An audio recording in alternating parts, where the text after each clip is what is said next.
টাকাটা আমি ওনাকে ফেরত দিলাম। টাকাটা ছিল ওই ৭,০০০ কিছু। তো ওনাকে আমি টাকাটা ফেরত দিয়ে বললাম, ঠিক আছে তাহলে আসছি। তখন উনি হঠাৎ করে বললেন যে, চলুন ১ কাপ চা খাওয়া যাবে এই অধমের সাথে।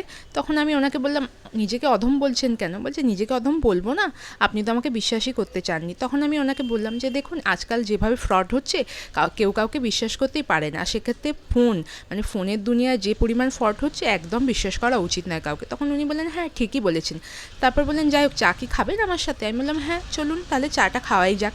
তো দেন আমরা গেলাম চা খেতে। আমি বললাম, আমি সাউথ সিটির ভিতরে যেতে পারবো না, আমার বাড়ির তাড়া আছে, এবার সামনেই তাহলে একটা চায়ের দোকান দিয়ে চা খাই। দেন আমরা চা খেয়ে বাড়ি চলে এলাম।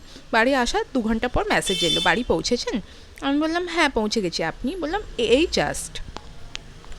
তারপর আমি নিজে থেকেই ওনাকে মেসেজ করলাম, তা আপনি থাকেন কোথায়? আপনাকে তো আর জিজ্ঞেস করাই হলো না। তো উনি বললেন, আমি থাকি হচ্ছে এই হাওড়ার দিকে। হাওড়া কোথায়? হাওড়া শিবপুরের দিকে। আমি বললাম, ও আচ্ছা তাই, আপনার বাড়ি থেকে সাউথ সিটিটা অনেক দূর? বললো, হ্যাঁ অনেক দূর, আর বাড়ি ফিরতে একটুখানি দেরি হয়ে গেল কারণ রাস্তায় খুব জ্যাম ছিল। আপনার তো কাছাকাছি তাই না?